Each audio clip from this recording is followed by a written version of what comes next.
ప్రస్తుతం మనం యూట్యూబ్‌లోని అలాగే ఇప్పుడు చాలా వాటిల్లో ఫేమస్ అయిన ఐటీసీ కోహినూర్ ఎదురుగా ఉన్న కుమారి షాప్ దగ్గర ఉన్నామండి.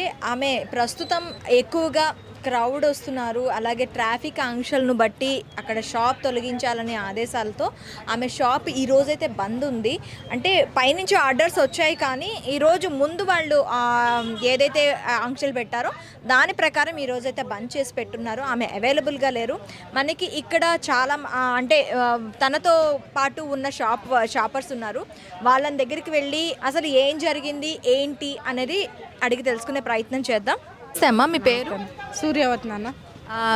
ఎన్ని సంవత్సరాలు అమ్మా ఇక్కడ ఉంటున్నారు? మేము వచ్చి 4 సంవత్సరాలు అయిందన్న. ఇప్పుడు కుమారి గారి షాప్ ఇష్యూ అయింది కదా, ఆ ఇష్యూ అసలు ఎందుకు అయింది, ఏమైంది? ఏమైందంటే యూట్యూబ్ వాళ్ళే నాన్న, యూట్యూబ్ వాళ్ళే. ఆవిడ ఇంటర్వ్యూలు ఇవ్వడం ఆవిడ చేసుకున్న తప్పు అయింది. ఫస్ట్ ఏంటంటే ఆవిడ ఇంటర్వ్యూలు ఇవ్వడం ఆవిడ చేసుకున్న తప్పు అయింది అంతే. ఇప్పుడు అంటే మ్యాక్సిమం ఆమె మీద పక్క షాపు వాళ్ళు అంటే చుట్టుపక్కల అంటే మిగతా షాపుల వాళ్ళు కేసు పెట్టారు. దానివల్ల ఆమె ఇది ఆమెకి పడింది అని చెప్పి అంటున్నారు. వాళ్ళు వచ్చి అడగొచ్చు, మీరు వెళ్ళి పోలీసు వాళ్ళని అడగొచ్చు. ఎవరు కూడా ఇక్కడ వాళ్ళు కేసు పెట్టలేదు నాన్న. ఎందుకంటే అన్ని షాపులు ఒకలాగే నడుస్తాయి, ఆవిడ షాప్ ఒకలాగే నడుతుంది. కానీ ఎవరు 13 సంవత్సరాల నుంచి లేనిది ఇప్పుడు ఒక 10 రోజుల నుంచి ఎందుకు వస్తుంది ఆవిడ మీద? ఎందుకు వస్తుంది? రాదు. ఎందుకంటే వీళ్ళే చేశారు. అయితే ఇప్పుడు కేసు అయింది ఆమె మీద, ఒక్కదాని మీదే అయ్యింది. ఇప్పుడు ట్రాఫిక్ జామ్ అయ్యింది అంటే మిగిలిన షాపుల దగ్గర కూడాను ట్రాఫిక్ ఉంటుంది కదా? ఉండదు. అంత పబ్లిక్ ఉండరు. ఆ ఏళ్ళు ఉండవు, చప్పట్లు ఉండవు, విజిల్లు ఉండవు. వాళ్ళు వచ్చారా, సైలెంట్గా సర్దుకున్నారా, సైలెంట్గా అమ్ముకుని వెళ్ళిపోయారా అంతే. మీరు చూసుండొచ్చు వ్యాన్లో ఆవిడ దిగుతుంటే చప్పట్లు చూసారా, విజిల్ చూసారా? యూట్యూబ్ వాళ్ళు విజిల్లు చప్పట్లు ఏదో అది యూట్యూబ్ వాళ్ళు వేసారా లేకపోతే బయట వాళ్ళు వేసారా? వీళ్ళు కెమెరాలు తెస్తుంటే బయట వాళ్ళు రెచ్చిపోయారు, బయట పబ్లిక్ రెచ్చిపోయింది. మాకు వీళ్ళు వచ్చి కెమెరాలు పట్టుకుని వీడియో తెస్తుంటే బయట వాళ్ళు వచ్చి రెచ్చిపోయారు. అది అంతే. ఇప్పుడు దీనికి సంబంధించి ఇప్పుడు రేవంత్ రెడ్డి కూడా స్పందించడం జరిగింది. నేను ఆ షాప్ని విజిట్ చేస్తాను, ఆమెతో మాట్లాడతాను అంటున్నారు. ఒకవేళ ఆమెతో మాట్లాడితే ఇప్పుడు ఆమె వల్ల మీరందరికీ కూడాను లాభం వచ్చే అవకాశాలు ఉన్నాయి. మరి మీ డిమాండ్స్ ఏమున్నాయి? మీరు సీఎం అంతటి వాళ్ళు వస్తున్నప్పుడు మీ డిమాండ్స్ ఎలా ఉన్నాయి, ఏం కోరుకుంటున్నారు? మా డిమాండ్స్ ఏం లేవు నాన్న. ఇప్పుడు నేను డైలీ దీనికి రోజుకి 800 రెంట్ కడుతున్నాను. ఇప్పుడు నాకు ఆ రెంట్ తొలగితే చాలు. ఎందుకంటే ఇప్పుడు వీళ్ళ వల్ల రెంట్ ఎవరికి కడతారు? రెంట్ అంటే వేరే వాళ్ళకి నాన్న. అలాగ అనవద్దు, మళ్ళీ వాళ్ళు వస్తారు గొడవలకి. ఎందుకు వచ్చింది మాకున్న తిండి పోద్ది. అది ఏమంటే ప్లేసులు పెంచి ఇస్తే కొంచెం ఇదైపోతుంది.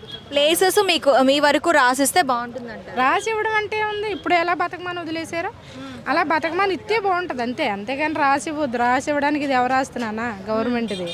ఏదో పేదోళ్ళని గరీబ్ వాళ్ళని బతకమని ఇచ్చారు అంతే. ఆ బతికేటోళ్ళని కొంచెం ప్లేస్ పెంచి వదిలేస్తే చాలు, అంతకన్నా ఏం లేదు. ఈ కెమెరాలో వచ్చిన తర్వాతే గల్లీ ఇదయింది, కానీ 20 సంవత్సరాల నుంచి ఇదే దందా నడుస్తుంది. ఏ బ్యాడ్ న్యూస్ లేదు దీని మీద. అయితే ఇప్పుడు కుమారి గారు వంటలు చేసేవాళ్ళు కదా, ఏవి ఎక్కువగా ఆమె దగ్గర సేల్ అయ్యేవి? అన్నీ నాన్ వెజ్ అంతా బాగుంటుంది ఆవిడ దగ్గర. నాన్ వెజ్ బాగుంటుంది, వెజ్ బాగుంటుంది, అన్నీ బాగుంటాయి, అన్నీ బాగుంటాయి. కేసు పెట్టారు కదా, ఆమె ఏమంటున్నారు? ఏమోనన్నా, నా ఉపాధి మీ వల్లే పోయింది, నాది నాకు ఇవ్వాలంటుంది అంతే. ఇంకా ఆవిడేమనగలుగుతుంది? ఇంకంతే కదమ్మా. ఇప్పుడు మీడియా వాళ్ళ వల్లే ఆవిడ ఉపాధి పోయింది, ఆ మీడియా వాళ్ళే ఆవిడకి తెచ్చి ఇవ్వాలి అంతే. ఇప్పుడు షాప్ కట్టేసి ఎన్ని రోజులు అవుతుంది? ఒక రోజే, ఈ రోజు నిన్న కూడా. అంటే పర్మిషన్ ఇచ్చేసాము. రేవంత్ రెడ్డి చెప్పడం ఏంటంటే తనకి యథావిధిగా తన షాప్ నడుపుకోవచ్చు. నేను అంటే ఒక 2-3 షాపులకి ఇబ్బంది ఉంటుంది నాన్న. ఆవిడ వస్తే మా షాప్కి ఇబ్బంది ఉంటుంది, ఈవిడికి ఇబ్బంది ఉంటుంది.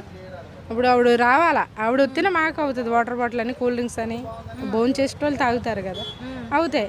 కానీ కొంచెం ప్లేసు పెంచి కొంచెం తనకి ఒక డబుల్ ప్లేస్ ఇవ్వాలా. ఇంతకు ముందు తన ప్లేస్లోని ఇవన్నీ ఉండేవి కాదు, ఎందుకు ఇంత అలాగా ఆలయ అంటే గవర్నమెంట్ వాళ్ళు వేస్తారమ్మా. వాళ్ళకి సంబంధించి ఏదో మేము బతకమని ఇచ్చాం, కొంచెం జాగాల్లో బతకండి అని ఇచ్చి వేస్తారు అంతే. దానివల్ల కూడా ఏమీ లేదు.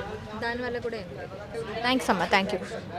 మ్యాక్సిమం ఎప్పుడైతే తన వీడియోస్లో సోషల్ మీడియాలో ఫేమస్ అయిందో అప్పటి నుంచి కూడాను ఇక్కడ రావటం, జనాలు తినడానికి కన్నా కూడాను ఎక్కువ శాతం జనాలు ఏంటంటే ఆ యూట్యూబర్స్ని ఎంకరేజ్ చేయడానికి రావటం, దానివల్ల ట్రాఫిక్ జామ్ అవుతుంది అని చెప్పి అంటున్నారు. సో అందుకని చెప్పి వాళ్ళు పోలీసులు ఇక్కడ ఎక్కువగా ట్రాఫిక్ జామ్ వల్ల ఇక్కడ షాప్ తొలగించడం జరిగింది అన్నారు. మ్యాక్సిమం రేపటి నుంచి మళ్ళీ యథావిధిగా షాప్ పుంజుకునే ఇవి ఉన్నాయి, స్టార్ట్ అయ్యే ఇది ఉన్నాయి.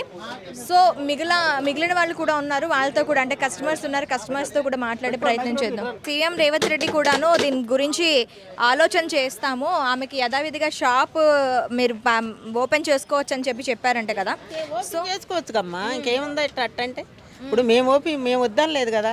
ఇప్పుడు తను కూడా ఒక శాశ్వత పరిష్కారం తనకి చూస్తాను అనే దిశగానే మాట్లాడారంట. మీ డిమాండ్స్ ఏంటి? ఒకవేళ రేవంత్ రెడ్డి కానీ తనకి ఒక అనుకూలంగా తనకి ఇది ఇస్తే మీరు చేసేదేంటి? మీరేం కోరుకుంటున్నారు రేవంత్ రెడ్డి? అందరికీ ఆయన చేస్తానంటే మంచి పని మేము వద్దానం కదా. మాకు కూడా దండం పెట్టుకుంటాం, ఓ దేవుడు మాకు ఈ పని చేస్తే మేము గుర్తు పెట్టుకుంటాం. జీవితాంతరం మాకు ఈ జాగాలు రాసి ఇచ్చేటప్పుడు మా పేరున ఉండయి, మాకు ఇబ్బంది లేదు పోలీసుల వల్ల, మున్సిపల్ వల్ల. ఇప్పుడు ఆయన తర్వాత వచ్చినా ఇంకోసారి రావాలని దండం పెట్టుకుంటాం, వచ్చినా రాపోయినా ఎప్పుడైనా దండం పెట్టుకుంటాం ఆయన మంచి పని చేస్తే. 20 ఏళ్ళ మట్టి చేసి మున్సిపల్ వాళ్ళైనా పోలీసు వాళ్ళైనా ఇట్లా దాటుకుంటా వచ్చాం. ఎన్ఆర్వీటు స్టార్టింగ్ నుంచి ఉన్నాం మేము, 4-5 ఇంతమంది పెరిగిన వాళ్ళు ఒకళ్ళు వద్దని లేదు కదా. మేము బతుకుతాకు వచ్చిన వాళ్ళ బతికే అవకాశం ఉంది ఇక్కడ. ఇప్పుడు ఎంప్లాయీస్ ఆఫీసులు ఉండయమ్మా, అందరూ వస్తున్నారు, బతికే అవకాశం ఉంది, బతుకుతున్నారు. ఆమె టేస్ట్ ఆమెది అమ్మ, వీళ్ళ టేస్ట్ వీళ్ళది. ఆమె కంటే ముందు నుంచి ఉండారు. ఆమె టేస్ట్ మూలన 25 కేజీలు రైస్ పోని, కూర పోని ఎక్కువ పోతున్నాయి, ఈ తతిమ వాళ్ళకి తక్కువ పోతున్నాయి. దాని మీద ఆమె టేస్ట్ ఆమె చేసుకుంది, వంట వచ్చు కాబట్టి. ఇప్పుడు నీ టేస్ట్కు నా టేస్ట్కి తేడా ఉంటుంది కదమ్మా, ఆ రుచిని బట్టి వస్తున్నారు. యూట్యూబ్లు అనవసరం అమ్మ, యూట్యూబ్లు ఇవన్నీ, ఈ ఫోన్లు ఇవన్నీ అనవసరం. మన పని మనం చేసుకుంటా పోతే ఎవరో యూట్యూబ్స్ వల్ల నలుగురికి తెలుస్తుంది, ఇంకా నలుగురు తెలిసి నలుగురు వస్తే వాళ్ళకి చేసే స్తోమత కూడా ఉండాలి. ఇంతమందికే చేస్తున్నారు కదా. అది దానివల్ల ట్రాఫిక్ జామ్ అయ్యి వచ్చే జనానికి, పోలీసులకి ఇబ్బంది అయ్యి, బళ్ళకి కార్లకి పెద్ద వాళ్ళు వెళ్తుంటే వాళ్ళు కంప్లైంట్ ఇచ్చి మీరేం చేస్తున్నారు అని ఇదంతా ట్రాఫిక్ వల్లే కదా. మీ తోటి వాళ్ళ ఆమె మీద కంప్లైంట్ ఇచ్చారని కూడా. అన్ని పిల్లలు ఉండోళ్ళం మేము, నేను పెద్దదాన్ని, నువ్వు నీ మనసులో ఏమన్నా అనుకో, ప్రమాణకం పూర్తి చెప్తున్నా. ఆమె మీద కంప్లైంట్ ఇస్తే ఆమెను ఒక్కదాన్నే తీరు, ఆయన వాళ్ళు తీస్తారు, రేపు మమ్మల్ని తీస్తారు ఒక వారం ఉండ తర్వాత. నువ్వు చూసి ఈని అప్పుడు మాట్లాడు, లేకపోతే నీకు ఎవరన్నా చెప్తే రంగం వెళ్ళిచ్చింది, రాధం వెళ్ళిచ్చింది, ఈడెళ్ళి ఇచ్చాడు, లేకపోతే ఆ పక్కన వాళ్ళు ఇచ్చారు, కేసు ఇచ్చాడు, ఇంకొకరు ఇచ్చారని మన చెవుతో ఇని పెట్టాలి. కుమారి షాప్కి వచ్చారా మీరు? అవునవును. మీ పేరు? సుమన్. ఇక్కడ ఆమె షాపు ఇవాళ ఇష్యూ అయింది, వాళ్ళ ఓపెన్ చేయలేదని సంగతి తెలుసా? తెలుసు. యాక్చువల్గా ఇష్యూ నిన్ననే అయింది. అయితే లాస్ట్ 5 days నుంచి ట్రాఫిక్ ఎక్కువైపోయింది ఇక్కడ.